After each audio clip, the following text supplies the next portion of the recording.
How about student loans? Yeah. Student loans.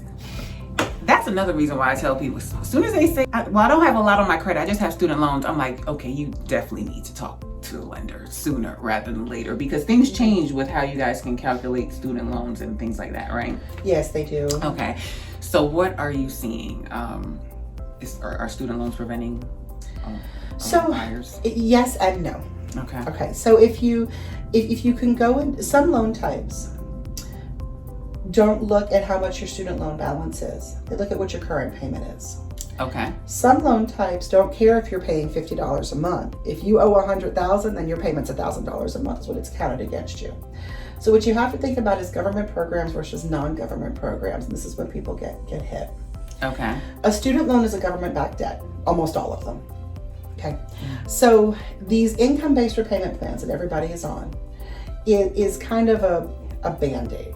So if you had $100,000 in student loans and you're repaying a student loan like a car loan, your payment's about $1,000 a month on that student loan.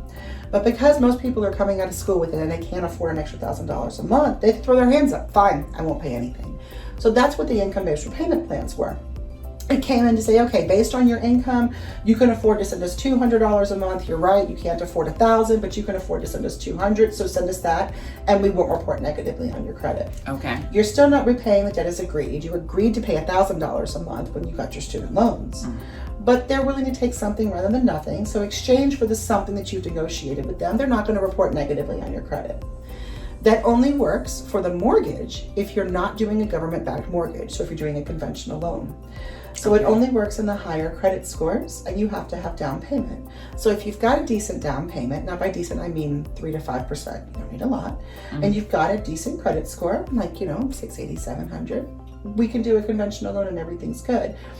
But the problem is not just the student loans, it's a compounded problem. So you have low to no down payment, you have credit score issues from other delinquent credit issues, and you have the student loan debt. So then you're going to be looking at going into a government-backed loan. So the government-backed loan, they're not going to back a debt like a mortgage. If you're currently unable to pay your current government-backed debt, your student loans, like you originally agreed, why are they going to back more debt for you? Now the conventional side, the conventional is private. It goes through private mortgage insurance.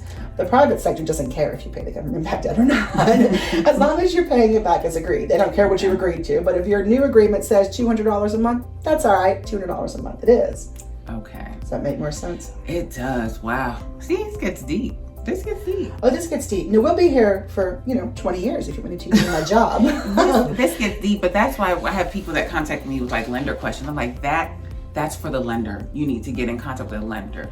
Once the lender approves you on the financing side, then I work with you to find the house, and we work together as a team.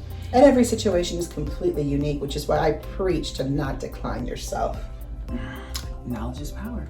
It is. So just call. And it's free. And it's actually painless. Okay, I think